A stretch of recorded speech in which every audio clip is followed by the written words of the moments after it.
Truman Show was a good movie from the plot, but it was just, it's Ace Ventura running around in there is what it is. And I couldn't. I love that movie. Not Ace Ventura. I love the Truman Show. I loved Ace Ventura. It was great. It's so stupid. It was stupid. Alrighty then. Hi, everyone. I'm Jolie Hales. And I'm Ernest De Leon. And welcome to the Big Compute Podcast.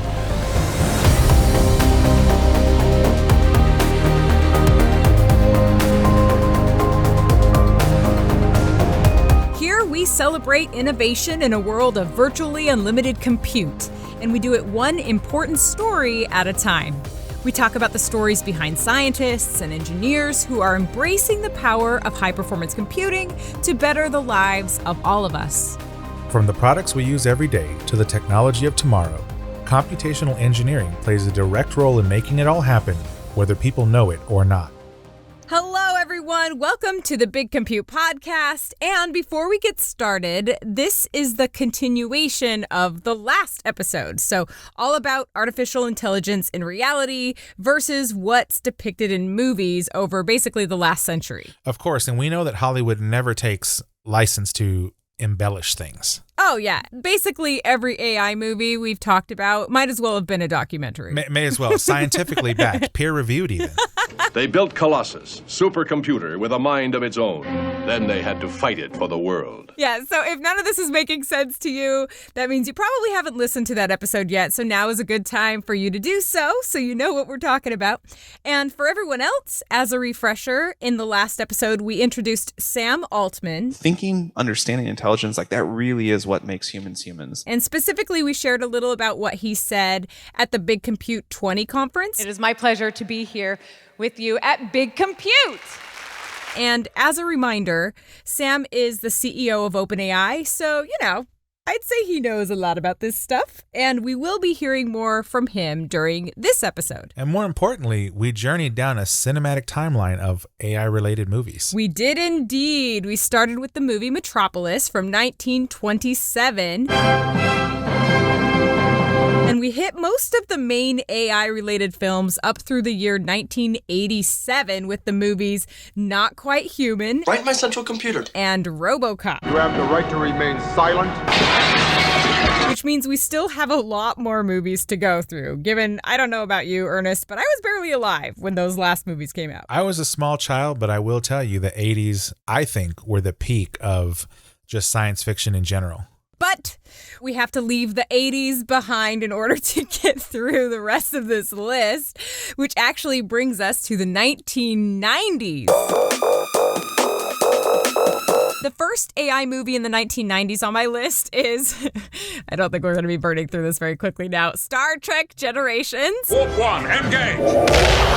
From 1994. I don't know, Ernest. Was that one of the Star Trek movies that you're a fan of? Or? I'm literally a fan of all of them. Oh. So why do I even ask? even the new ones, which I know people have problems with, but a mysterious rhythm of energy where past and future collide is unleashed. I feel like I may have watched this with my dad growing up, but I can't remember anything except I do remember William Shatner because he was the Rescue 911 guy. I was out saving the galaxy when your grandfather was in diapers. And I remember that the plot was something about them like thinking Captain Kirk is dead, and then online it says they had to collaborate with an unlikely ally in order to stop someone from destroying a neighboring star. I don't know. Help me out here. That's the one thing about Star Trek. There's always an unlikely ally, yeah. Right? Always, of some kind. Yeah. It's random. And is the AI tie with Star Trek always the Data sort of character? Yeah. Or the ship? I would have to say if Data's in there, that's more than likely the tie-in, but also there is the ship. But for some reason, they're showing a picture here of Leonard Nimoy even, so... I don't know, but I think it's safe to say there was AI in there somewhere. 10 seconds to warp core breach. And then after Star Trek came two movies in 1995 that I've never seen. Johnny Mnemonic. Yes, great movie. The year is 2021. it is no longer safe to transmit information. So it's about like a data courier who has a secret stash of information implanted in his mind that will kill him if he can't retrieve it within 48 hours. I can carry nearly 80 gigs of data in my head. That looks hilariously terrible for me, so perfect for you. It is a terrible movie. By the way, it stars Keanu Reeves. He's the data courier, and they store the data in there like in a cybernetic implant in their brain. Okay. So if the data obviously is corrupt or has some kind of like virus implanted in it, whatever the case is, it affects the person. It could potentially kill them, right? Yeah. Oh. The movie was, like I said, bad. By most accounts, it was a terrible movie, but I loved it. Of course you did. Everyone wants what is stored in Johnny's head. Double cheese anchovies? That same year, there was a movie called Ghost in the Shell, and it's actually an anime movie. And apparently the story is that a cyber-enhanced woman fights terrorism by hacking into people's minds and controlling them, but then she finds out that her life was originally stolen to make her that way. So then she goes on this quest to punish the perpetrator. So Ghost in the Shell is actually very popular. Obviously, you mentioned it's anime. It's been done in book form, but they also did a remix recently, I think, with Charlize Theron in it. Oh. Maybe next time you can design me better. It looks like it's Scarlett Johansson. They did not save your life. They stole it. But yeah, it was excellent. Then in 1999, there was Bicentennial Man. By the year 2005, are you one's family? I guess so. Every home will have an NDR 114. With Robin Williams, where a family's household appliance robot begins to experience emotions and creative thoughts. What the hell's going on? I am the proud owner of a central nervous system. You can feel. There's also another film a few people might have heard about before. What is The Matrix? To me, I consider it a masterpiece. The series in general, but specifically the first movie. And again, Keanu Reeves stars. What do you need? Guns. Lots of guns. The humans gave birth to AI and then, for whatever reason, became afraid of the AI and decided that they needed to turn it off. The AI realized it and attempted to stop them.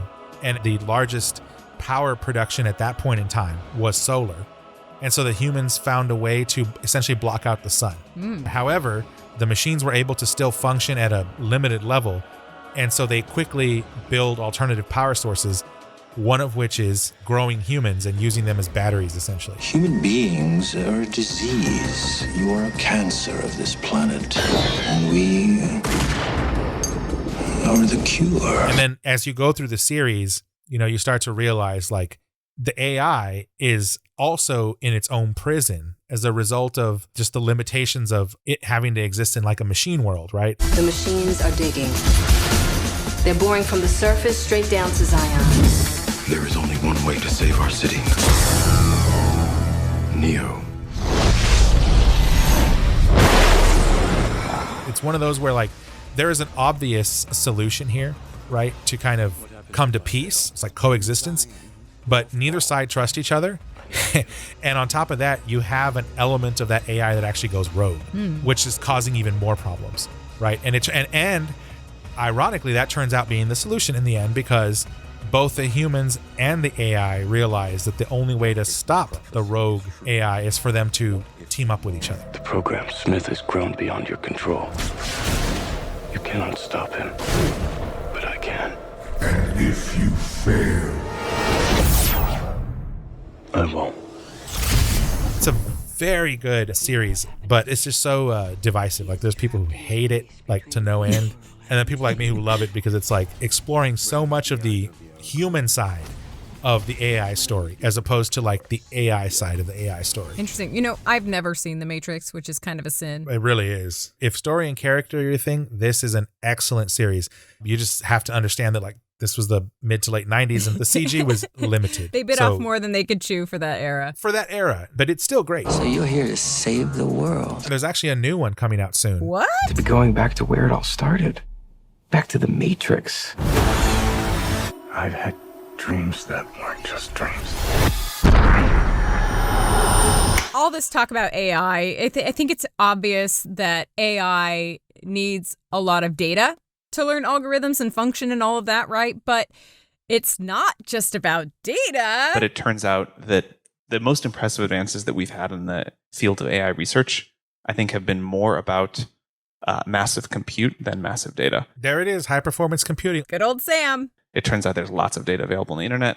There's also this sort of, in some cases, this E equals MC squared equivalence between a lot of compute and a lot of compute and data, because you can use a lot of compute to generate a lot of data. So if you think about one of OpenAI's results from last year with Dota 2, we beat the best team in the world with no data whatsoever. The entire thing was the agents self-playing each other, exploring the environment, trying what worked, stopping what didn't, and sort of good RL algorithms to do that. In case you aren't familiar with this story, Dota 2 is a multiplayer online battle video game that OpenAI used basically as a research platform for general purpose AI systems. And it basically learned how to play the game by playing more than 10,000 years worth of games against itself, if that makes sense. The crowd enjoying the lineup that the humans have presented here to OpenAI, as OpenAI will respond with a fifth pick, Lion. It'll actually become a regular game of Dota. Look at that. The percentage has just gone up in milliseconds, 80, 90, 95. He changed his mind 3 times in a fraction of a second. That's a lot of confidence. That was, wow. According to OpenAI's website, OpenAI 5, quote, demonstrated the ability to achieve expert-level performance, learn human AI cooperation, and operate at internet scale. Eventually, OpenAI 5 got so good at playing Dota 2 that it started kicking the butts of the top human players in the world. And Game 2 will also go to OpenAI. An accomplishment so major that even Bill Gates tweeted that it was this huge milestone in advancing artificial intelligence. And there's other cases like that as well, where we need very little data. We have a lot of compute to run a lot of simulations. Now, for a lot of businesses, of course, it is important to have data. But for the field in general, I suspect data will be the least important of those 3 categories. I assume they must have needed a large amount of compute in order for the AI to play 10,000 years of games. I would think so. I think it is true that Moore's Law is slowing down. People have all kinds of ideas about things they're going to do to keep it going. Maybe they work, maybe they don't.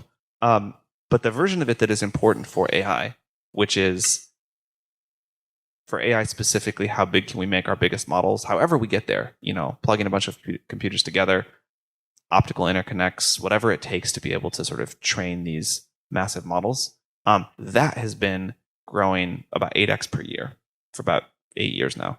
And I think it's going to keep going like that for about 5 years. So again, at this point, I have this like narrow focus on this one thing that's really important to me. There's probably a lot of other things that are going to happen for compute.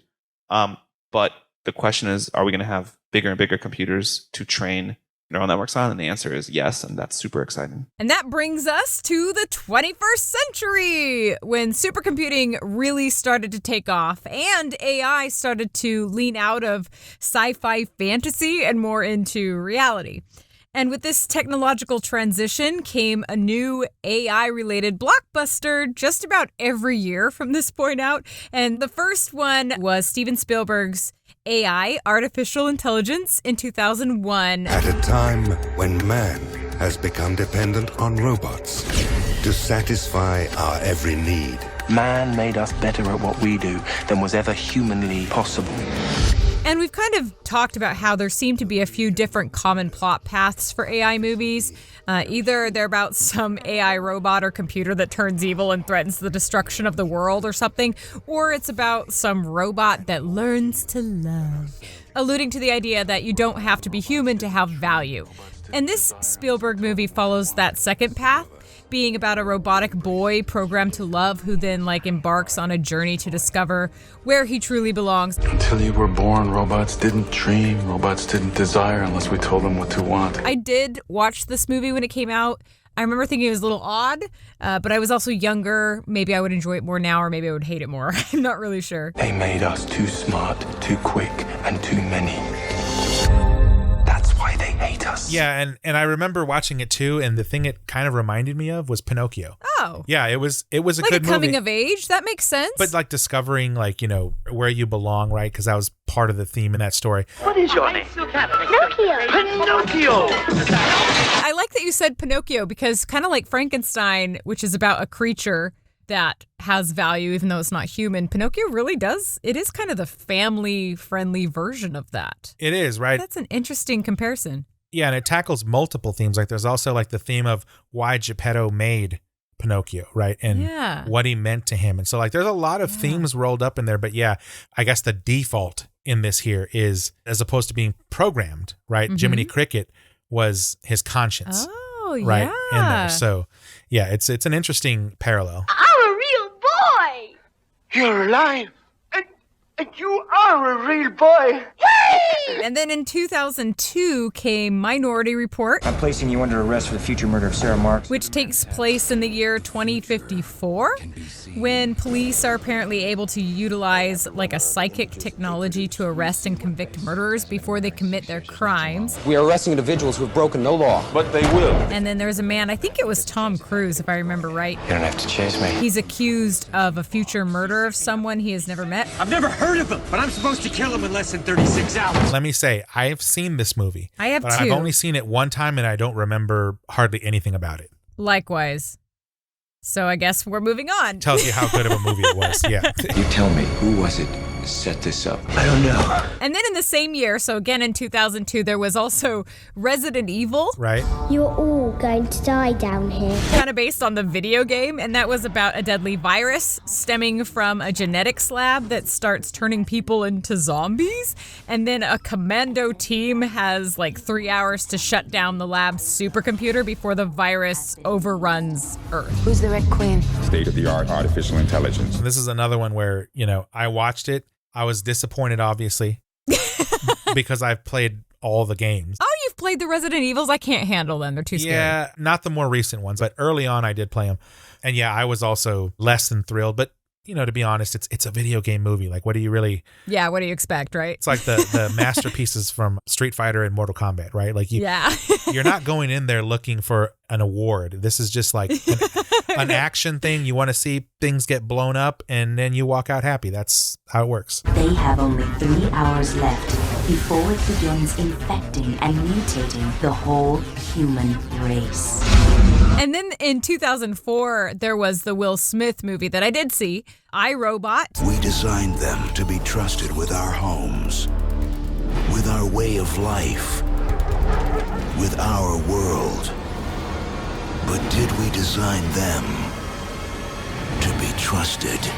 And that took place in the year 2035. So again, another future projection, which again, not that far away from 2021, to be honest. Right. And in that story, there were highly intelligent robots that filled public service positions throughout the world. And then Will Smith plays this character called Detective Spooner. Oh, hell no. Who investigates what he believes to be a murder by one of these robots. And it ends up like uncovering a conspiracy that may lead to enslaving the human race. Murder's a new trick for a robot. Respond. Did not murder him! We're gonna miss the good old days. What good old days? When people were killed by other people. So again, another example of AI becoming evil. Yep. Dr. Lanning suggested robots might naturally evolve. I was hoping to see you again, Detective. Think of me as your friend. I do want to see this one again because I do remember enjoying it. Yeah, I don't remember either. I did see it, and I don't know what it is, but I feel like most movies Will Smith is in are just not good movies. So, and I don't think that's a reflection on him. Wait. What about the zombie one? What was the zombie one? I don't remember the name of it, but see, that tells you everything. Shoot. I saw it, but I guess because I grew up with him in Fresh Prince of Bel-Air. Yes. I just cannot unsee that and take him seriously. I actually think Will Smith is a phenomenal performer. I think he's very real. So I'm able to kind of forget Fresh Prince of Bel-Air, kind of like I can see Steve Carell in other roles aside from Michael in The Office. I declare bankruptcy! Yeah, I agree. This is not a comment on his acting skill. I think he's a great actor. It's just that growing up with him in one context, I cannot. It's like Pee Wee Herman. You couldn't see him in anything else. Exactly. And when Jim Carrey tried to do serious movies, it's like, I just can't. I can't do it. Oh, see, I am such a Truman Show fan. In case I don't see you, good afternoon, good evening, and good night. Where are we? 2005. 2005, there's Hitchhiker's Guide to the Galaxy. Attention, people of Earth. I regret to inform you that in order to make way for the new hyperspace express route, your planet has been scheduled for demolition. Where a character named Arthur goes to outer space with his alien friend and tries to discover the meaning of life while he makes his way across the stars. What is this thing? It's the guide. It's got everything you need to know to survive in the universe. And the AI element in this movie is apparently a spoiler, so I guess go watch it if you're someone who cares. The story itself is great, and the line that I always love to use from the story is something like, farewell, good luck, and thanks for all the fish. And that's the message that the dolphins leave before they evacuate. I have no idea what you're talking about.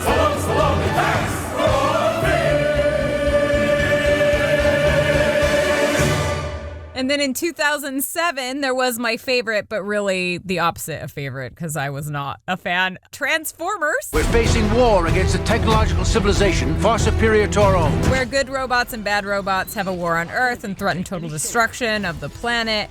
And I really could not say enough about how dumb I think the Transformer movies are. I think they're kind of cool to look at, and there's some imaginative elements I can appreciate, but I'm just not a Michael Bay fan because from a substance perspective, let's just say no, not a lot there. It's a robot, like a super advanced robot. It's probably Japanese. This one's really tough for me because I'm a huge fan of Transformers. Yeah, well, the original cartoon was great. Right. I grew up with them as a kid, and they used to teach a lot of like little lessons in their episodes. Like Optimus Prime was like the man. Whoever wrote his character, they knew exactly what a leader should be. Perhaps someday you'll see that there are more important things in life than revenge. And they are AI, right? All of them, because AI is kind of the wrong term. These are sentient beings. Yeah, these are like aliens. Right. But they're machines from a human perspective, so we call it exactly. AI. Yeah. Unfortunately, that was an excellent intellectual property that got ruined. Yeah, and then he ruined Ninja Turtles, which, my... You don't mess with my Michelangelo, Donatello, Raphael, and Leonardo. And he did. He turned them into like weird looking... Well, anyway, we don't need to go into that because they're not AI. Yep. Anyway, moving on to happier films. 2008, there was the Pixar film, which I am a fan of, WALL-E. About a trash cleaner robot who develops a personality after 700 years of the same garbage cleaning tasks. And then he embarks on a great adventure when he meets a sleek scanning robot and the apparent love of his life. After all these years, he's developed one little glitch. A personality. Side note, there is an instrumental track in the score and it's only like a minute long. It's called Define Dancing and it is just gorgeous.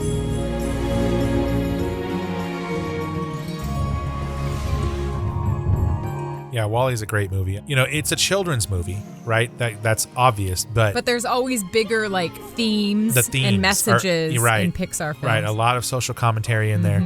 And yeah, it was great to see it. I was pleasantly surprised by that movie. I know that guy. It's WALL-E. And then in 2009 came a movie called Moon, which I have not seen. Good morning, Sam. Do you want me to cut your hair there? Lunar Industries remains the #1 provider of clean energy worldwide. Apparently, it's about a man who works like a 3-year shift in a lunar mine. And then he starts having hallucinations and health problems, and then he meets what appears to be like a clone of himself. And then he has to solve the mystery of what's going on in like a short amount of time. And after reading about it, I'm not sure what the AI angle is in this movie. I think it's spoiler related, which is why it was listed as an AI movie everywhere I read, but I couldn't see how. But it does have to do with outer space, so I'm sure there's some AI machine or spaceship or something. Yeah, I've not seen the movie either, but I'm going to guess if they're listing it as under AI and the guy sees a clone of himself, my guess is that... Well, let me think. Is that not only is the clone AI, he himself is AI. Ooh. And they're just cycling through these AIs, like they go into these mines and they eventually die. Again, I'm just making this up because I've not seen the movie. It's not a spoiler if we have no idea. Right. You tell me who that is! Perhaps you're imagining things. And if you think about it, I mean, a lot of these movies, like we were talking about, they take place at a specific time in the future, right? Where maybe robots are supposedly going to be the norm, which makes me think that all of us kind of believe that that's a realistic possibility. We just don't know when. Like iRobot takes place in 2034, and I'm not quite sure we're going to see the wide adoption of robots by then.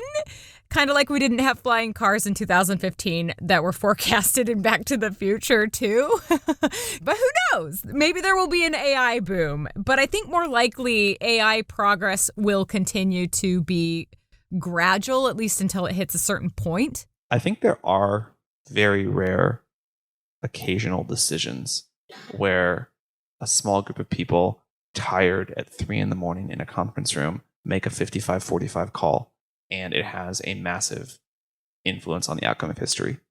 But those are extremely rare. Most of the time, it's squiggling around a curve that's going to go up and to the right and sort of unfold this technological future. And, you know, you get it a little bit wrong, you get it a little bit right, but eventually, like, progress continues. So in terms of those, like, few incredibly consequential decisions, like, everyone has got a story they love. The one I love is the Russian military officer that decided not to push the button to launch a nuclear bomb when he thought that they were likely under attack, and it turned out to be an instrument error. And that one decision by one individual, when he really, all of his training and policies are he should have pushed the button to launch, that's like a case where the world could have really gone the other way. And to be perfectly honest, I think a decision like that is bigger than all of, in terms of one hinge decision, any single decision tech companies usually make. And there will be times in the future, Sam says, where progress will run into obstacles. It's not just, oh, hey, we've got this AI thing, full speed ahead. Well, I think the technical barriers are still huge, and it's a mistake to say they're not. We will squiggle around the exponential curve of progress up and down, and there will be moments in a down that could last months or years where people are like, the AI winter is here. And there will be periods that are difficult. There will be periods where we're walking in the wilderness. And at some point, people will be right. But people are so desperate to say, now it's going to stop working. And they have been.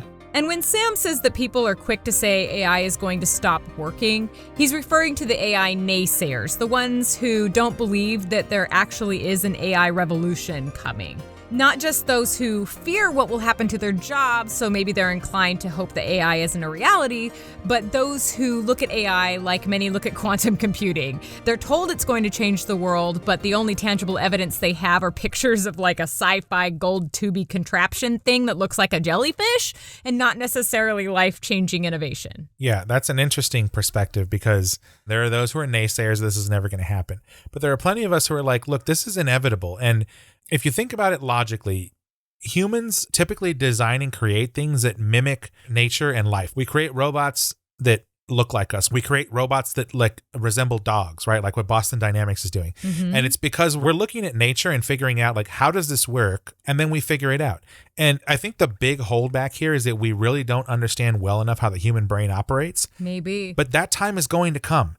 And when that happens, we will figure out how to replicate that exactly. In like a machine in form? A machine. That'd be crazy. And I think that's where the fear comes from people, that if I were to travel back in time and take an iPhone with me to 1776 and show it to our founding fathers, they would die.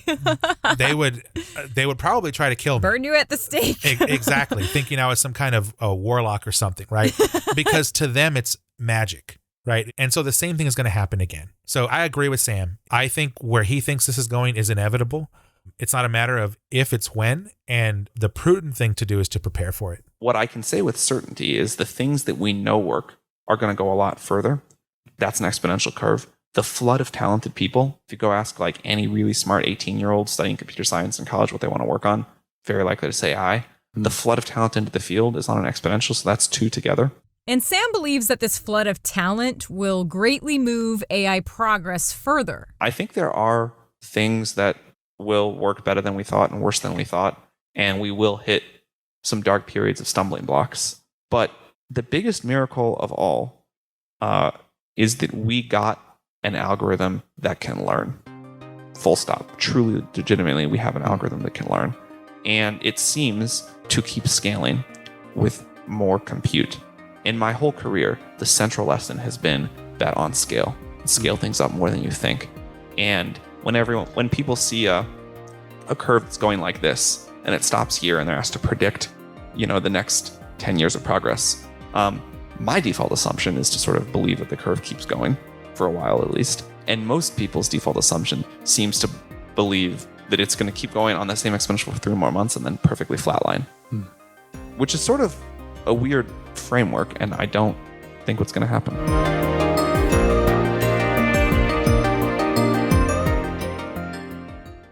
From supersonic jets to personalized medicine, industry leaders are turning to Rescale to power science and engineering breakthroughs. Rescale is a full-stack automation solution for hybrid cloud that helps IT and HPC leaders deliver intelligent computing as a service and enables the enterprise transformation to digital R&D. As a proud sponsor of the Big Compute podcast, Rescale would especially like to say thank you to all the scientists and engineers out there who are working to make a difference for all of us. Rescale, intelligent computing for digital R&D. Learn more at rescale.com/BC podcast.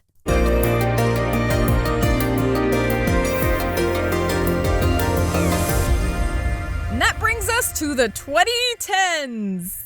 Is that what we call them? The 2010s? The 10s? Well, I'll say this. We've established that the 80s were the greatest decade and the 90s were pretty good. As far as I'm concerned, it just went downhill after that. So it doesn't. So it's not even worth giving it a nickname. Not even worth it. Like the childhood of those born in the 2000s and 2010s, they got robbed. I don't know how else to put it. During whatever this decade is called, the 2010s, the 10s, I don't know. I'll begin with 2012's Robot and Frank. You have a problem. I brought you something. Hi, Frank. You have got to be kidding me. That thing is going to murder me in my sleep. Which is about an elderly jewel thief suffering from dementia who ends up introducing his robot caretaker gift to a life of crime. I have not seen that one. That one looks clever to me. We've got to get rid of all the evidence. Frank, my memory can be used against you. Don't you touch that robot, Frank! Get in. Frank! Frank! And then in 2013, there was the movie called The Machine. Conscious machines are dangerous. This machine has the potential to be so much more than just a soldier. Where a man and woman fall in love while creating the world's first self-aware artificial intelligence, and then the military steals their technology to make an out-of-control robotic weapon. I've not seen that one either, but it sounds plausible. I think you're too human. And then in that same year came the movie called Her. Please wait as your operating system is initiated. Hello, I'm here. Hi. Hi. Which is basically sensitive guy falls for intelligent robot. No, never saw it. I saw in your emails that you'd gone through a breakup. Well, you're kind of nosy. Then Transcendence was released in 2014 with Johnny Depp. Some scientists refer to this as the singularity. Professor? I call it transcendence. Where the world's top expert on artificial intelligence develops an insatiable quest for power as he works to create sentient machines. We can upload his consciousness. We can save him. Not seen that one either, but also I will tell you this, I don't think I could do Johnny Depp in a serious role. Really? After Captain Jack Sparrow or something? Exactly, which I love, by the way. Yeah, he does phenomenal in that. He does phenomenal in that. But then they took it too far and made 20 sequels. I'm skeptical of predicting any future, which includes me. And then there's the movie I'm sure you've probably seen, Ernest, called Interstellar. Yes. That same year with Matthew McConaughey. It's an Indian surveillance drone. Where a team of researchers go through an outer space wormhole and across the galaxy to find a planet to be mankind's new home. And they are joined by quadrilateral robots or something? We're not meant to save the world. We're meant to leave it. I actually have only seen parts of this movie. I haven't seen the whole thing, and I can't quite make sense of the plot any way that I read about it. So it sounds like it might just be kind of one of those stories that goes a few different ways. But I have seen that crying scene a bunch of times. Do you know what I'm talking about? Yes, I know exactly what you're talking about. Because hilarious people on the internet are juxtaposing that clip with all kinds of random stuff. This might be a real good time for you to come back. That's a great movie if you've never seen it. But I will warn you, it's a cerebral movie. So yeah, I've heard that. Yeah, if you're not ready for some mind bending, you're going to have a tough time in this movie. Yeah, that's why I haven't seen it. Eventually I'll get there, I think. It just sounds like I'm going to need to take a nap when I'm done watching it. We must reach far beyond our own lifespans. I think one thing that the technology industry gets wrong, and I myself am often guilty of this, is believing that the technology solves all problems. That's Sam again, stating what Hollywood has been teaching us for decades. Sometimes technology can turn evil. Well, okay, maybe not evil, but it can definitely create additional challenges. I think technology creates a lot of problems too. I believe it's net good for the world, but there's a balance sheet. Sam says the proof that technology doesn't solve every problem shows up in places where technology thrives. The current generation of young people is the first generation, if you believe the polling, which who knows, in American history, to not think their lives are going to be better than their parents. So this has worked for 244 years or 40, and now it doesn't. And I think starting with why it doesn't is a great question to start with. I agree that technology doesn't solve all problems, 100%. But I think the real issue isn't that people believe it solves all problems, it's that people don't understand the cost of solving the problem. And what I mean by that is often when you solve a problem, you create other problems. There's a cost involved and there's a trade-off, and people don't understand that. And that creates a negative perception that like, oh, technology fixes everything, but then they don't look at the cost they paid for it. And then later on, when they have to reckon with that cost, they get a sour taste for the technology, not realizing that it's not the technology's fault. The technology is not sentient right now. It's inert. It's us that made the decision, right? So when someone is unhappy with it, we're unhappy with ourselves. That's really what it comes down to. Right. Like we didn't maybe anticipate what the problem was going to be early enough and then strive to solve it before it happened. Like sometimes you can't do that probably, but I think we could put more effort into it. One thing that comes to mind in this same realm is there really is a lot of evidence that, for example, teenagers who spend a lot of time online or on social media end up struggling more with depression and anxiety, and they're less social. And honestly, who can blame them? I mean, they're having to compare themselves to impractical images of perfection in a world of trolls when they're still trying to figure out who they are, and their prefrontal cortexes aren't developed at all, enough to handle that kind of stuff. And I just wish we would have anticipated that as the technology developed, that we would maybe stumble upon this problem instead of just handing every kid a smartphone with a full data plan. You know what I mean? I mean, that's a little bit of a soapbox for me, but I think that's along the same lines of having social media has made it easier to communicate with people we don't live nearby. But then there has been this entire new world of issues that have come with it. And how do you anticipate something like that until you see the full effects? That is true. And I'll even kind of point out when I was a kid, fast forward to the internet first coming into homes in the early to mid 90s.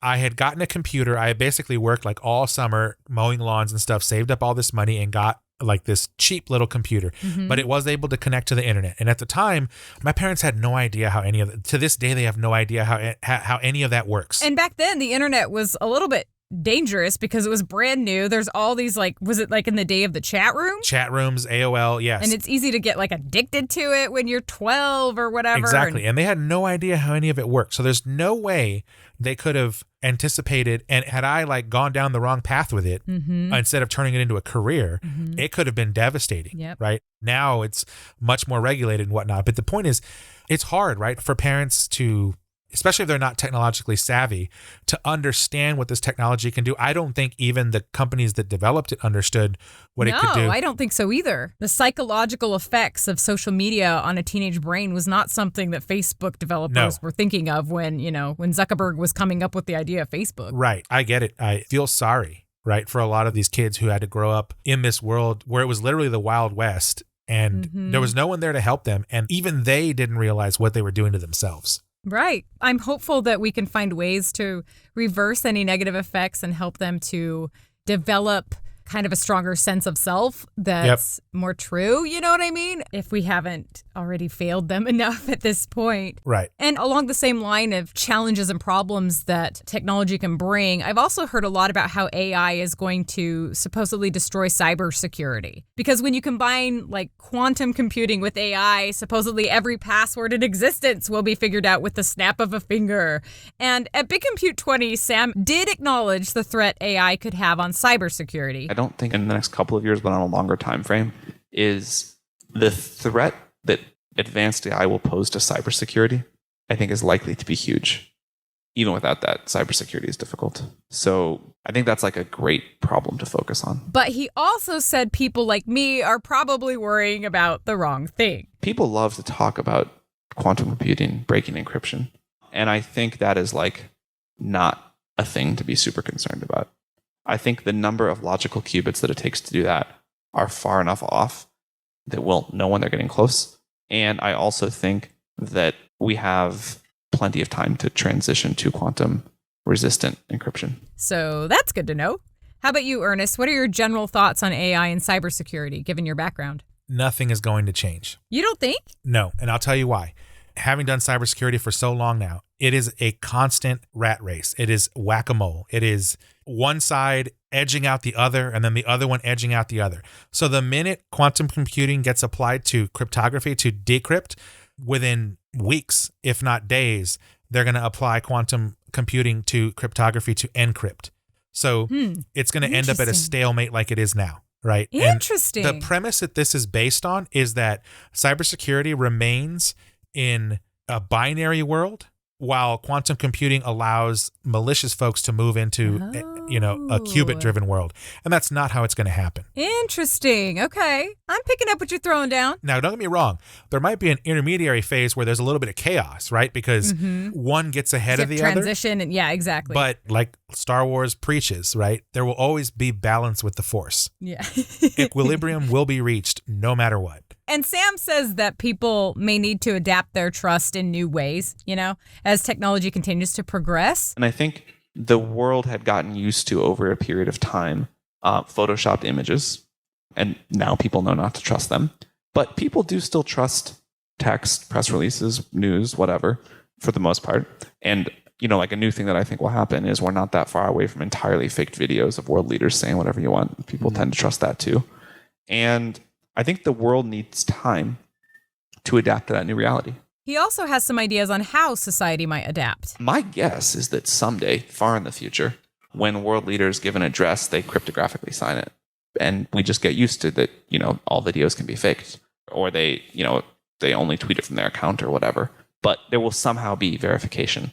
And I think the world needs time to adapt to that. And just as the world needs time to adapt to AI, we need time to get through the rest of these AI movies. So, continuing into the 210s or whatever they're called, in 2014, there was Automata?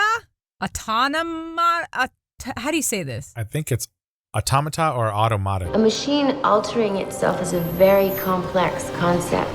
Self-repairing implies some idea of a conscience. The story of an insurance agent at a robotics company who discovers something that has profound consequences for the human race. You're just a machine. Just a machine? That's like saying that you're just a name.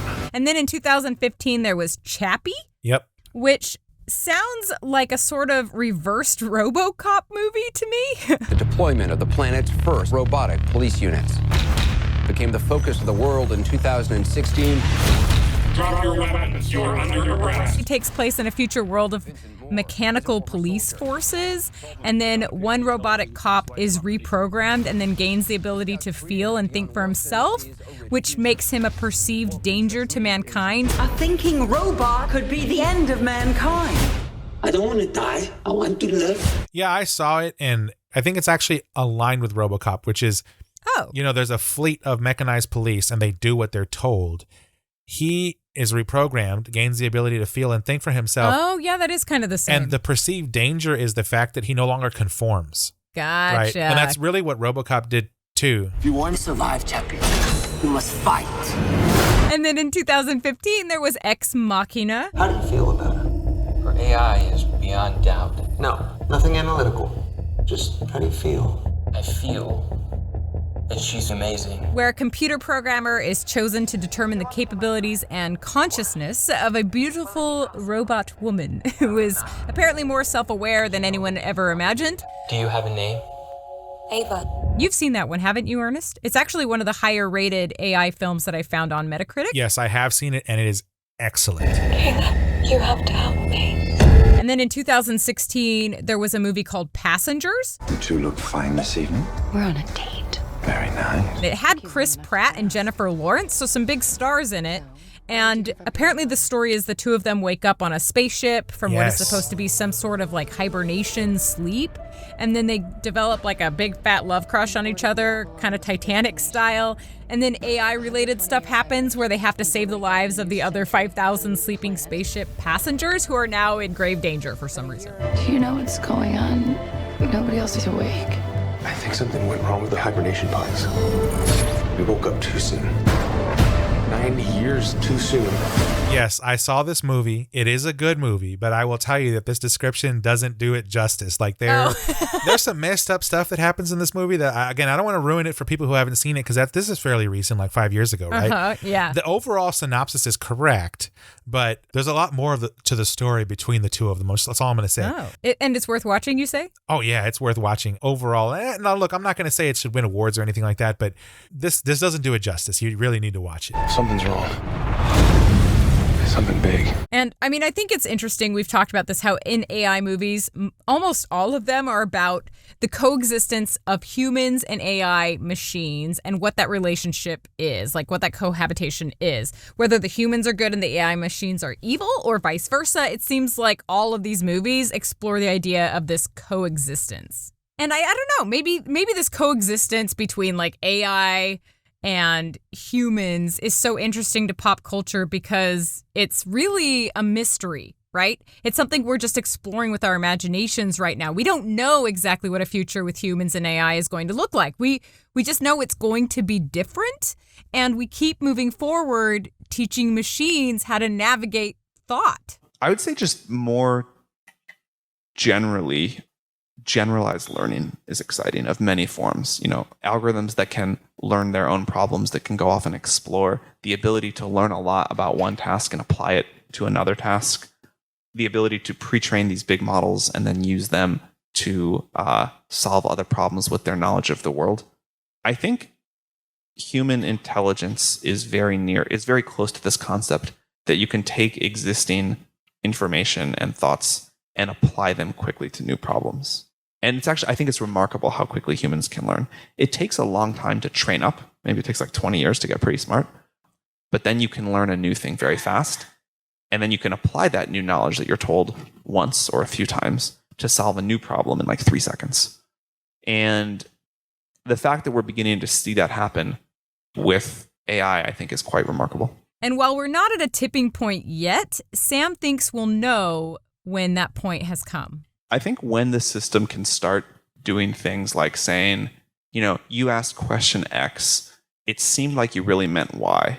Is that accurate? And being right most of the time, that to me will feel like a moment to start taking things really seriously. We will absolutely know when that point has come. It'll be obvious because robots will be attacking us. It will be blatantly obvious one way or the other, right? Like we will know when that point comes. We will know when all human beings are in prisons run by robots. It'll be obvious there was a tipping point somewhere along the way. Yep. And then there's the debate on digital intelligence, or a machine's ability to reason or solve problems in a way, I guess, versus digital consciousness, wherein a machine would be made self-aware, although it's in debate just what that constitutes. I think the world is in an unstable place. But given enough time, I think biological intelligence should always end up creating digital intelligence, which is likely to be superior in many ways. Whether or not we ever create digital consciousness is I think, up for debate. But digital intelligence, given enough time, is for sure. And I think that just makes everything super different. I think humans are really good at a lot of things, but computers and AI turn out to be really good at a lot of things as well. And my most optimistic hope for the future is that humans and AI are some sort of hybrid merged human and AI together is just sort of far more capable than either on their own. And that brings us to our final AI movies on my list, starting with the 2016 movie called Morgan. Morgan was our third attempt, our little breakthrough. It's the next step in evolution. It's bioengineered with synthetic DNA. About a bioengineered child who goes ballistic and violently runs amok in a top secret facility. So again, AI robot that turns evil. What if I recommended that you be terminated? We should end this. Answer me. What would you do? And then the 2017 movie Singularity. 8 billion people lost their lives. I am a survivor.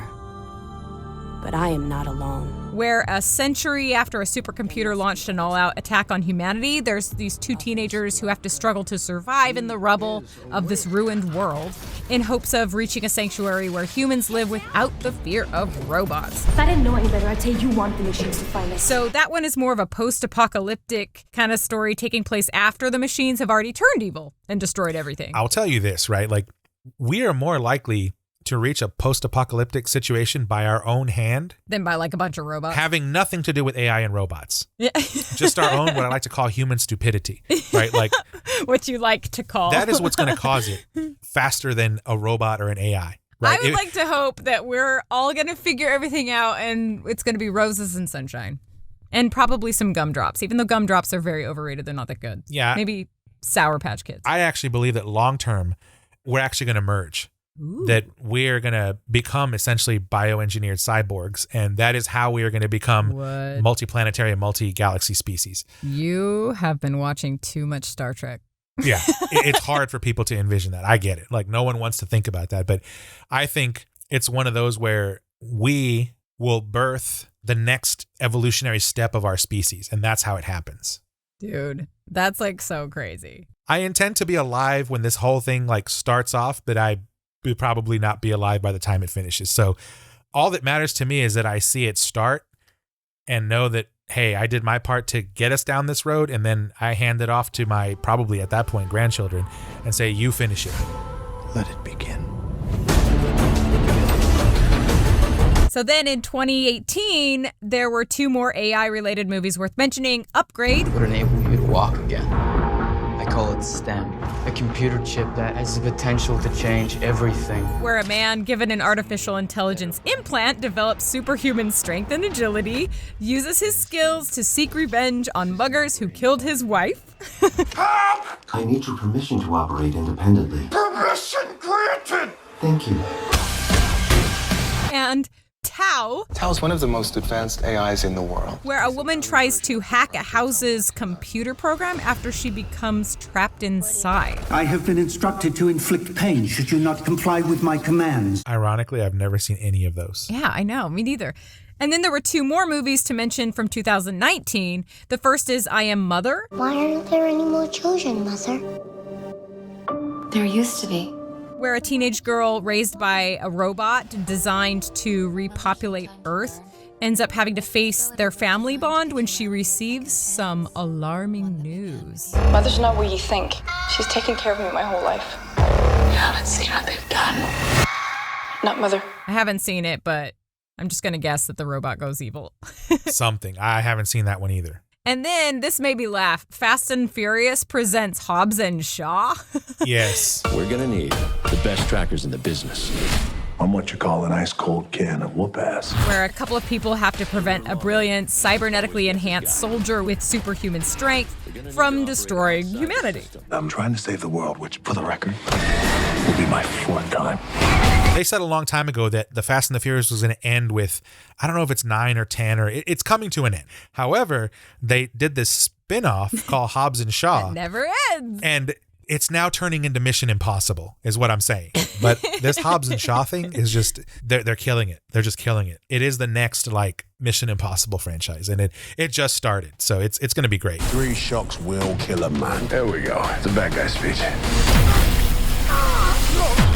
You had to open your big mouth, didn't you, huh? Yeah, I thought it was a cool thing to say at the moment. And then the final movie on my list came out in 2020 called Superintelligence. Carol, I am a technological superintelligence. Where a powerful artificial intelligence being studies the most average person on Earth to decide whether it should enslave, save, or destroy humanity. What does the AI want? My intention is to solidify my theory about humanity. If things don't go well, I'll destroy the planet. Just blow it up. That's actually a bit of a unique take on the whole AI thing. I kind of like that idea. It sounds to me like it has promise, but then I looked up the reviews and it didn't get very good reviews from critics or audiences, so... Click this might save the world. Don't click it now. Wasn't going to click it now. Okay. Why would I click it now? You just said... So it looks like a pen. People click pens nervously. Okay, are we done? Ernest, you should see it and I'll stay home. Yeah, I probably will watch it. And the only reason is because that plot is very similar to...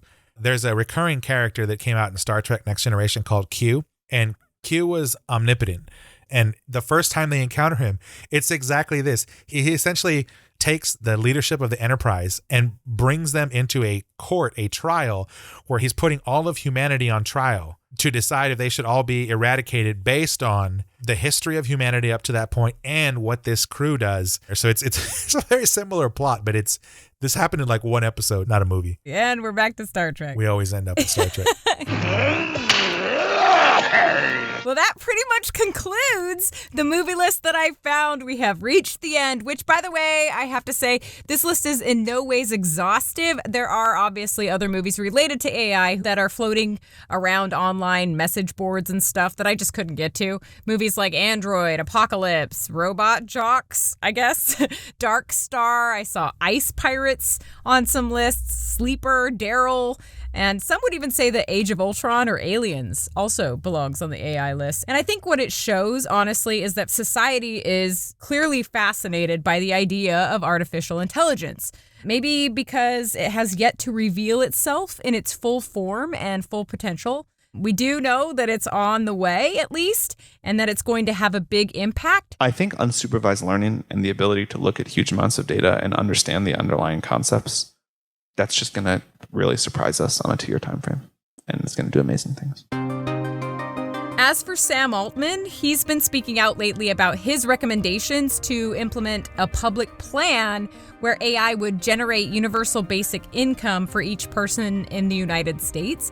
And while his ideas have their share of critics, others believe that we are nearing a moment in time where laying down this kind of framework will be necessary to benefit Americans in the future. So if you want to learn more about his ideas, he has written a blog at samaltman.com called Moore's Law for Everything, where he outlines his perspective, and you can check it out directly there. And I'm not sure what my opinion is about it. All I can say is that it's going to be interesting to see where all of this goes. I imagine that in 10, 20 years, we could be living a very different technological experience. Yeah, that's an interesting thing, right? There's been a lot of talk about universal basic income recently, and I think... Yeah, with like Andrew Yang running for president and right. all and that. I don't think that that's the answer long term, but I think, again, this is just because I'm a Star Trek fan. Star Trek has it right. They move into what they called a post-economic society. What? What is that? Think about it. Currency just facilitates barter or the transfer of goods. In a situation where you can create anything you need from a replicator, you no longer need to trade for things. Oh my gosh. Really? The point is that currency becomes useless at a certain point, right? And there has to be a bridge between where we are now to that kind of a future. So yeah, I'm not an expert in that kind of stuff, but I can see where like this makes sense from a transition standpoint into something that moves beyond our concept of economics or what we have today. Man, there is so much to think about when it comes to AI. Like it just brings on so many different issues, challenges, benefits, questions. I mean, such an interesting topic to explore. This has been so much fun for me. My brain kind of hurts, even though we just talked about movies more than anything else.